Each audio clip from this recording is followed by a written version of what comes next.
देवी भक्तों का विश्व प्रसिद्ध धाम है उत्तर प्रदेश के मिर्जापुर जिले में विंध्य पहाड़ियों पर स्थित आदि शक्ति श्री दुर्गा जी का मंदिर, जिसे दुनिया विंध्याचल मंदिर के नाम से पुकारती है। यह आदि शक्ति माता विंध्यवासिनी का धाम अनादि काल से साधकों के लिए प्रिय सिद्धपीठ रहा है। विंध्याचल मंदिर पौराणिक नगरी काशी से लगभग 50 किलोमीटर दूर स्थित है। देश के 51 शक्ति पीठों में से एक है विंध्याचल। सबसे खास बात यह है कि यहाँ 3 किलोमीटर के दायरे में 3 प्रमुख देवियां विराजमान है। ऐसा माना जाता है कि तीनों देवियों के दर्शन किए बिना विंध्याचल की यात्रा अधूरी मानी जाती है। तीनों के केंद्र में हैं माँ विंध्यवासिनी। यहाँ निकट ही कालीखोह पहाड़ी पर महाकाली तथा अष्टभुजा पहाड़ी पर अष्टभुजी देवी विराजमान हैं। माता के दरबार में तंत्र मंत्र के साधक भी आकर साधन में लीन होकर माता रानी की कृपा पाते हैं। नवरात्र में प्रतिदिन विश्व के कोने कोने से भक्तों का तांता जगत जननी के दरबार में लगता रहता है। त्रिकोणी यंत्र पर स्थित विंध्याचल क्षेत्र का अस्तित्व सृष्टि से पूर्व का है तथा प्रलय के बाद भी समाप्त नहीं होता, क्योंकि यहाँ महालक्ष्मी, महाकाली व महासरस्वती स्वरूपा आदि शक्ति माँ विंध्यवासिनी का स्वयं विराजमान होना है। यहाँ सबसे पहले गंगा स्नान किया जाता है और फिर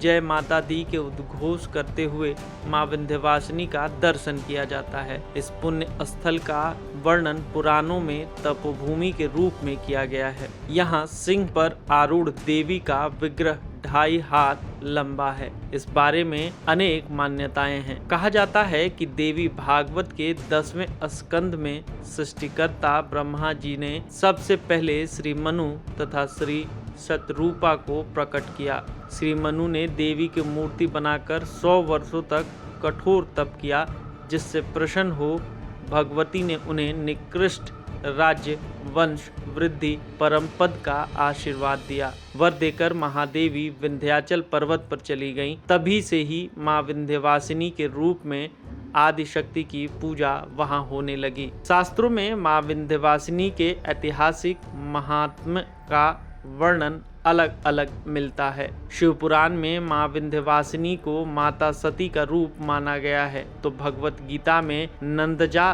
देवी कहा जाता है। माँ के अन्य नाम कृष्णानुजा वन दुर्गा भी शास्त्रों में वर्णित है। शास्त्र बताते हैं कि महान ऋषि कात्यायन ने माँ जगदम्बा को प्रसन्न किया था। इस वजह से माँ का नाम कात्यायनी भी है। नील तंत्र में इस बात का उल्लेख है कि जहाँ विंध्याचल पर्वत को पतित पावनी गंगा स्पर्श करती हैं, वहीं माँ विंध्यवासिनी का वास है। नील तंत्र में यह भी उल्लेख है कि माँ गंगा पूरे भारतवर्ष में कहीं भी पहाड़ों को छूकर नहीं गुजरती। बस विंध्याचल ही एक ऐसा स्थान है जहां विंध्य पर्वत श्रृंखला को छूते हुए गंगा जी का प्रवाह है। वैसे इस पीठ में मां के दर्शन तो साल के 12 महीने अनवरत होते हैं, लेकिन यहाँ नवरात्र का विशेष महत्व है। यहाँ शारदीय तथा बासंतिक नवरात्र में लगातार 24 घंटे मां के दर्शन होते हैं। नवरात्र के दिनों में मां के विशेष श्रृंगार के लिए मंदिर के कपाट दिन में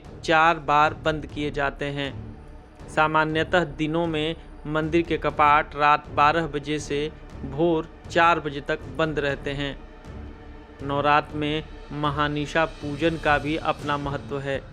यहाँ अष्टमी तिथि पर वाम मार्गी तथा दक्षिण मार्गी तांत्रिकों का जमावड़ा होता है। ऐसा कहा जाता है कि माँ के हर श्रृंगार के बाद उसके अलग रूप के दर्शन होते हैं। माँ का सबसे सुंदर श्रृंगार रात्रि के दर्शनों में होता है। यह भी कहा जाता है कि नवरात्रि के दिनों में मां मंदिर के पताका में वास करती हैं, ताकि किसी भी वजह से मंदिर के गर्भगृह स्थित मूर्ति तक न पहुंच पाने वाले भक्त को भी मां के सूक्ष्म रूप का दर्शन हो जाए। नवरात्रों के दिनों में इतनी भीड़ होती है कि अधिसंख्य लोग मां के पताका के दर्शन करके ही खुद को धन्य मानते हैं।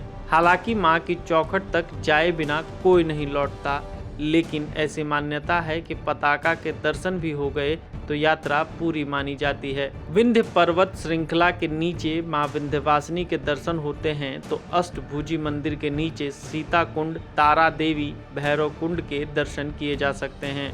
त्रेता युग में श्री राम ने यहीं पर देवी पूजा कर रामेश्वर महादेव की स्थापना की, जबकि द्वापर में श्री वासुदेव के कुल पुरोहित श्री गर्ग ऋषि के कंसवध और श्री कृष्ण अवतार हेतु विंध्याचल में लक्ष्य चंडी का अनुष्ठान किया था। माता विंध्यवासिनी विंध्य पर्वत पर मधु और कैटभ नामक असुरों का नाश करने वाली भगवती यंत्र की अधिष्ठात्री हैं। यहाँ संकल्प मात्र से उपासकों को सिद्धि प्राप्त होती है। यही कारण है कि इन्हें माँ सिद्धिदात्री भी कहा जाता है। कहा जाता है कि यहाँ से अष्टदल कमल आच्छादित है, जिसके ऊपर 16 फिर 24 दल हैं। बीच में एक बिंदु है जिसके अंदर ब्रह्म रूप में महादेवी अष्टभुजी निवास करती हैं।